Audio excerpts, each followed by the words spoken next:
একেবারে তোর বুকে গিয়ে জিতবে। আমার হাতেই আজ তোর মরণ হবে। দোহাই লাগে শিকারি ভাই, আমায় মেরো না। আমার ছোট ছোট 4টা ছানা আছে।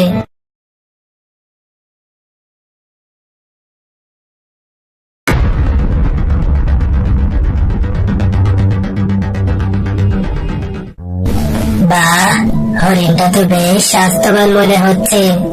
আজকে খুব ভালো ভোজন হবে। যাই, ছানাদেরকে গিয়ে ডেকে নিয়ে আসি। এই বলে বাঘটি মৃত হরিণকে সেখানে রেখেই ছানাদেরকে নিয়ে আসতে যায়।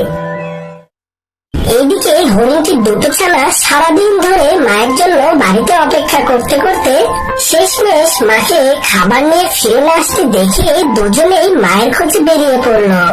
কিছু দূর গিয়েই তারা দেখতে পায় ঝোপের কাছে একটা হরিণ মরে পড়ে আছে। এই দেখে হরিণ ছানা দুটি মৃত হরিণের কাছে যায় আর গিয়ে দেখে মৃত হরিণটি তাদের মা। এই দেখে হরিণ ছানা দুটো কান্নায় ভেঙে পড়ে।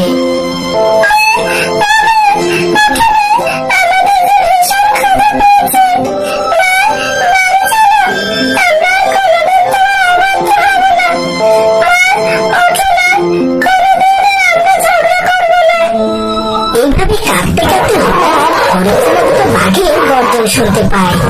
বাঘের গর্জন শুনে হরিণ ছানা দুটো ভয় পেয়ে ঝোপের আড়ালে লুকিয়ে পড়ে। আর ঝোপের আড়ালে লুকিয়ে দেখে একটা বাঘ তার ছানাদের নিয়ে মৃত হরিণটার দিকে এগিয়ে আসছে। হরিণ ছানাটার কাছে এসে বাঘটি তার ছানাদের বলে, বাচ্চারা, এই মোটা তাজা হরিণটাকে আমি তোমাদের জন্য শিকার করেছি। তোমরা আজ পেট ভরে খাওয়া দাওয়া করো। এই বলে বাঘটি তার ছানাদের নিয়ে মা হরিণটাকে খেতে শুরু করলো। আর ঝোপের আড়ালে লুকিয়ে থাকা হরিণ ছানা দুটো আরো জোরে কাঁদতে শুরু করলো।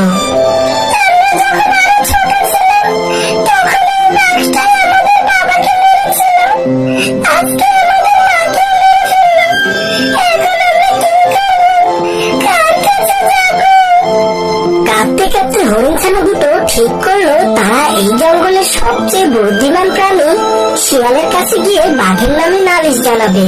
তাই তারা দুজনে শিয়ালের কাছে যাওয়ার উদ্দেশ্যে রওনা হলো।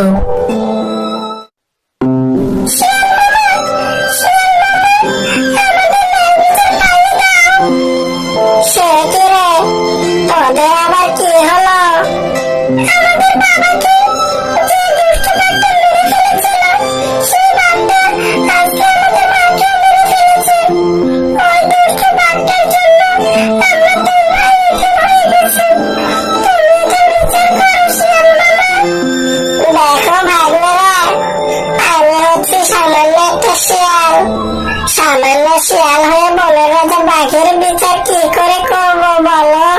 কিন্তু বাঘটা মোটেও ঠিক কাজ করেনি। দাঁড়াও, আমাকে একটু ভাবতে দাও, আমি দেখি কি করা যায়। কিছুক্ষণ পর হঠাৎ শিয়াল লাফিয়ে উঠে বলে, এরেকা পেয়ে গেছে, হত্যা হয়। কি করে শিয়াল মামা? দেখো ভাগলে, বাঘ তো অনেক শক্তিশালী। আমরা তো বাঘের সাথে আর পেরে উঠবো না, উল্টো বাঘই আমাদের খেয়ে দেবে। তার চেয়ে বরং আমরা শিকারের সাহায্য নেব। শিকারি? হ্যাঁ, শিকারি, মানে বাঘ শিকারি। আমি কালকে ওই পাশের গ্রামে যাব। সেখানে এক বাঘ শিকারি আছে। আমি তাকে গিয়ে বলবো তোমাদের ন্যায় বিচার পাইয়ে দিতে। ঠিক আছে শিয়াল মামা, আমরা কিন্তু অপেক্ষায় থাকবো। আচ্ছা আচ্ছা, এখন তোরা বাড়িতে যা। আর হ্যাঁ, সাবধানে থাকিস তোরা। শিয়ালের কথা শুনে হরিণ ছানা দুটো বাড়ি ফিরে গেল।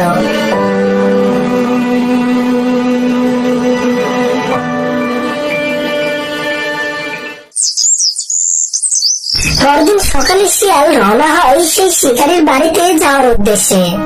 শিকারীর বাড়িতে গিয়ে শিয়াল শিকারীকে ডাকতে থাকে, শিকারে, ও শিকারে, বাড়ি আছো?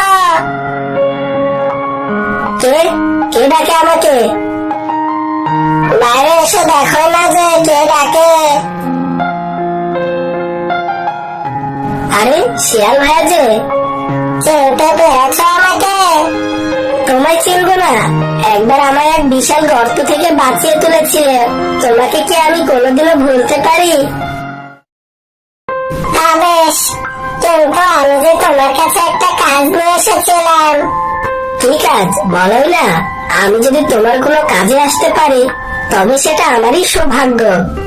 শিয়ালটি শিকারীকে বাঘ আর হরিণ ছানার সব ঘটনা খুলে বলে। সব শুনে শিকারী বলে, আচ্ছা তাহলে এই ব্যাপার, ওই দুষ্টু বাঘকে সাহায্য করতে হবে তাই তো? তুমি কোনো চিন্তা করো না, আমি আজ বিকেলে সেই বাঘকে সাহায্য করতে যাব। ঠিক আছে, আমি চললাম তাহলে, গিয়ে দেখি ভাগ্নে দুটো কিছু খেয়েছে কিনা। এই বলে শিয়ালটি সেখান থেকে চলে যায়। আর বিকেল হতেই শিকারী তীর ধনুক নিয়ে জঙ্গলের উদ্দেশ্যে রওনা হয়ে যায়। জঙ্গলে গিয়ে খুঁজতে খুঁজতে শিকারী দেখে এক গুহার কাছে সেই দুষ্ট বাঘটি একা একা বসে আছে। বাঘটি দেখে শিকারী দূর থেকে তীর ছড়ে।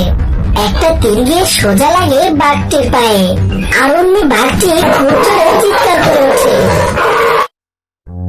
আর তখন শিকারী বাঘটার সামনে এসে দাঁড়ায়। বাঘের সামনে আরেকটা তীর ধরে বলে, দুষ্টু বাঘ, এই তীরটা একেবারে তোর বুকে গিয়ে গিঁথবে, আমার হাতেই আজ তোর মরণ হবে। দোহাই লাগে শিকারী ভাই, আমায় মেরো না, আমার ছোট ছোট 4টা ছানা আছে। আমি ভাই, আমায় মেরো না, আমার ছোট ছোট 4টা ছানা আছে। আমি মরে গেলে ওদের কি হবে বলো? ওরা যে না খেতে পেয়ে মারা যাবে। ছোট ছোট ছানা, কদিন আগে যে একটা হরিণকে মেরেছিলে, সেই হরিণটারও তো ছোট ছোট 2টা ছানা ছিল। ওই ছানা দুটো কিভাবে বাঁচবে ভেবেছিস একবার? এবারের জন্য আমায় ক্ষমা করে দাও শিকারী ভাই, তুমি আমায় যা শাস্তি দেবে আমি মেনে নেব, কিন্তু আমার ছানাগুলো এতিম করে দিও না, আমি হাত জোর করছি তোমার কাছে। বেশ, তোকে ছাড়তে পারি, তবে একটা শর্তে। কি শর্ত বলো? আমি তোমার সব শর্তে রাজি আছি। যে হরিণটাকে তুই মেরেছিস সেই হরিণটার ছানা দুটোকে তোকে লালন পালন করতে হবে। তাদের থাকা খাওয়ার যেন কোনো কষ্ট না হয়, আর অন্য কোনো প্রাণী যেন তাদেরকে আক্রমণ করতে না পারে, সেটার দায়িত্ব তোকে নিতে হবে। আমি রাজি শিকারী ভাই, আমি ওদের কোনো কষ্ট হতে দেব না। কিন্তু তুই বা তোর ছানারা যে ওদের খেয়ে ফেলবি না, তার নিশ্চয়তা কে দেবে শুনি? আমি কথা দিচ্ছি, আমরা কেউ ওই হরিণ ছানা দুটোকে মারবো না আর খাবো না। ঠিক আছে, কিন্তু পরে যদি তুই কথা না রাখিস তাহলে আমার এই তীর সোজা তোর বুকে গিয়ে গিঁথবে। এরপর শিয়ালকে সাক্ষী রেখে শিকারী হরিণ ছানা দুটোকে বাঘের কাছে রেখে যায়। সবাই চলে যাওয়ার পর বাঘটি তার ছানাদেরকে ডেকে বলে, দেখো বাচ্চারা, আজ থেকে হরিণ ছানা দুটো তোমাদের বন্ধু, ওদেরকে কোনো আঘাত করবে না। যাও, এবার সবাই একসাথে খেলাধুলা করো। ছানারা চলে যাওয়ার পর বাঘটি মনে মনে হেসে বলে, হরিণ ছানারা, তোমরা শুধু একটু বড় হও, আর তারপরে গুহায় নয়, আমার পেটেই তোমাদের জায়গা হবে। হা হা হা। এরপর এভাবেই অনেক দিন কেটে যায়। হরিণ ছানারাও বড় হতে থাকে। একদিন বাঘ তার ছানাদেরকে ডেকে বলে, শোনো, সামনের মাসে আমার বড় ছানার বিয়ে দেব, আর সেই বিয়েতে সবাইকে হরিণ ছানা দুটোর মাংস খাওয়ানো হবে। হা হা হা। তোরা সবাই হরিণ ছানা দুটোকে বেশি করে খাওয়াবি, খাইয়ে খাইয়ে মোটা তাজা বানাবি, কিন্তু খবরদার এই কথা যেন কোনোভাবেই পাসকার না হয়। কিন্তু আড়াল থেকে হরিণ ছানা দুটো বাঘের সব দুষ্ট বুদ্ধি শুনে ফেলে। সব শুনেও তারা বাঘের গুহা থেকে পালিয়ে না গিয়ে সেখানেই থাকতে থাকে। শিকারী আর শিয়ালের কাছেও কোনো নালিশ জানায় না। এর কিছুদিন পর একদিন বাঘটি ব্যথায় কাতরাতে কাতরাতে গুহায় ফিরে আসে। মরে গেলাম রে, পায়ের ব্যথায় মরে গেলাম। তোমার কি হয়েছে বাঘ মামা? তুমি এভাবে চিৎকার করছো কেন? আরে শিকার কি আর সাধে করছি? আমার পায়ে যে বিষাক্ত গাছে কাঁটা ফুটেছে, ব্যথায় আমার সারা শরীর কাঁপছে। কোথায়? দেখি দেখি। এ তো দেখি সেই বিষাক্ত জংলি গাছের কাঁটা। এই কাঁটার আঘাতে মানুষও মরে যায়। হ্যাঁ, এখনো ভাই, আমি যদি মরে যাই আমার ছানাদের কি হবে? তুমি একদম চিন্তা করো না বাঘ মামা, আমি এক ধরনের ঔষধি গাছ চিনি। ওই গাছের পাতার রস চিবিয়ে তোমার ক্ষতস্থানে লাগিয়ে দিলেই তোমার ক্ষত সেরে যাবে, আর বিষও কেটে যাবে। কোথায় পাবো সে ঔষধ? কে এনে দেবে আমাকে? আমি যাবো বাঘ মামা, এই জঙ্গলের শেষ মাথায় আছে সেই ঔষধি গাছ। আমি আজই যাব তোমার জন্য ওই ঔষধি পাতা আনতে। এই বলে একটি হরিণছানা ঔষধি পাতার সন্ধানে জঙ্গলের শেষ মাথায় যায়, আর আরেকটি হরিণছানা বাঘের সেবা করার জন্য গুহাতেই থেকে যায়। এইভাবেই 2 দিন কেটে যায়। বিষের প্রভাবে বাঘের পা পচতে শুরু করে, কিন্তু হরিণছানার কোনো খবর নেই। বাঘটি মনের দুঃখে ভাবতে থাকে, এটা আমার পাপেরই ফল। হরিণছানা দুটোর দায়িত্ব নিয়ে আবার এদেরকে মেরে ফেলার ফন্দি করেছিলাম। সৃষ্টিকর্তা সেই জন্যই আমাকে এত ভয়ঙ্কর শাস্তি দিচ্ছেন। সৃষ্টিকর্তা সেই জন্যই আমাকে এত ভয়ঙ্কর শাস্তি দিচ্ছেন। আমি হয়তো আর বেশি দিন বাঁচবো না। এসব কিছু ভাবতে ভাবতে বাঘের 2 চোখ দিয়ে পানি পড়তে থাকে। ঠিক সেই সময় হরিণছানাটি ঔষধি গাছের পাতা নিয়ে হাজির হয়। আমি এসে গেছি বাঘ মামা, এই দেখো ঔষধ, এটা লাগিয়ে দিলে তোমার ব্যথা এক্ষুনি সেরে যাবে। হরিণছানা দুটো বাঘের পায়ে ঔষধি পাতার রস লাগিয়ে দেয়। তারপর আস্তে আস্তে বাঘের পায়ের ক্ষতস্থান শুকাতে শুরু করে। একসময় বাঘটি সম্পূর্ণ সুস্থ হয়ে যায়। এদিকে বাঘের বড় ছেলের বিয়ের দিনও এগিয়ে আসতে থাকে। বিয়ের খবর সারা জঙ্গলে ছড়িয়ে পড়ে। শিয়াল আর সেই শিকারী কিভাবে যেন জানতে পেরে যায় যে বাঘের ছানার বিয়েতে হরিণ ছানা দুটোর মাংস খাওয়ানো হবে। তাই তীর ধনুক নিয়ে শিকারী আর শিয়াল ছুটলো বাঘের গুহায়। কই বাঘ, আছিস নাকি? বেরিয়ে আয়। এই কি শিকারী ভাই, তুমি হঠাৎ এলে যে? আসবো না বলছিস? শুনেছি তোর নাকি ছেলের বিয়ে। হ্যাঁ, আর 2 দিন পরে আমার ছানার বিয়ে। আমরা খবর পেয়েছি সেই বিয়েতে নাকি তুই সবাইকে হরিণ ছানা দুটোর মাংস খাওয়াবি বলে ঠিক করেছিস। আজ আমার হাত থেকে তোকে কেউ বাঁচাতে পারবে না। আমাকে মারতে চাইলে মেরে ফেলো শিকারী ভাই, কিন্তু আমার একটা কথা শোনো। তোর কোনো কথাই আমি শুনবো না, বিশ্বাসঘাতক কোথাকার। ঠিক সেই সময় হরিণছানা দুটো এসে শিকারীকে থামায় আর বলে, বাঘ মামাকে মেরো না শিকারী মামা। কে বলছো তোমরা? তোমরা জানো এই বাঘ তোমাদের খেয়ে ফেলতে চেয়েছিল। আমরা না আসলে 2 দিন পরে তোমরা বাঘের পেটে চলে যেতে। সে কথা আমরা জানি শিয়াল মামা। জানো? তাহলে সে কথা আমাদের আগে জানাওনি কেন? আগে জানলে তখনই বাঘকে নরকে পাঠিয়ে দিতাম। এই কথা কেন বলছো শিকারী মামা? বাঘ মামারই বা কি দোষ বলো?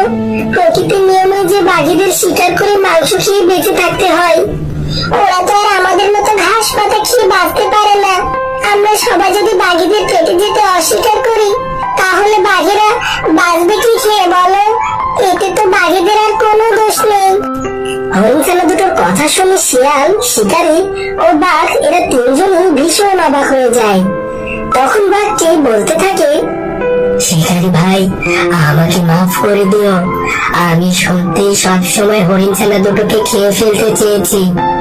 এটাও ঠিক, আমার ছেলের বিয়েতে আমি ওদের মাংস খাওয়াবো বলে ঠিক করেছিলাম। কিন্তু কিছুদিন আগে যখন আমি অসুস্থ হলাম, তখন এই হরিণছানা দুটো দিন রাত সেবা করে আমাকে সুস্থ করে তুলেছে। সেদিন আমি বুঝতে পেরেছি যে ওরা আমাকে কতটা ভালোবাসে। আমি ওদের মা বাবাকে মেরেছি, তারপরও তারা আমাকে খুব যত্ন করে সুস্থ করে ফেলেছে। আমাকে ক্ষমা করে দিস রে তোরা, আমি সত্যিই পাপী, কিন্তু তোরা খুব ভালো রে, তোদেরকে আমি মারতে চাইতাম, কিন্তু এখন আর চাই না। ধরা পড়ে গিয়ে এখন মায়া কান্না কাঁদছিস? তুমি চাইলে আমাকে মেরে ফেলতে পারো শিকারি ভাই, কারণ আমি স্বীকার করছি যে আমি ভুল করেছি। কিন্তু আমি যে সত্যি আমার ভুল বুঝতে পেরেছি সেটা বিশ্বাস না হলে গুহার পিছন দিকটা দেখে এসো। সেখানে বড় বড় দুটো গরু বাঁধা আছে, আমার ছেলের বিয়েতে খাওয়াবো বলে নিয়ে এসেছি আমি। হরিণছানার শিকারী আর শিয়াল গুহার পিছে গিয়ে দেখে সত্যি সত্যি সেখানে দুটো গরু বাঁধা আছে। হরিণছানা দুটো বুঝতে পারে বাঘ তাদের সত্যি সত্যি মন থেকে ভালোবাসতে শুরু করেছে। এরপর হরিণছানা দুটি বাঘের কাছে যায়, আর এভাবেই বাঘ তার সন্তানদের মতো করে হরিণছানা দুটোকে লালন পালন করতে থাকে। তো বন্ধুরা, গল্পটি তোমাদের ভালো লাগে ভিডিওটিতে একটি লাইক দিয়ে দিও। আর এমনই সব নিত্য নতুন গল্প সবার আগে পেতে চ্যানেলটি এখনই সাবস্ক্রাইব করে পাশে থাকা বেল আইকনটি বাজিয়ে রাখো। দেখা হবে আবারও পরবর্তী নতুন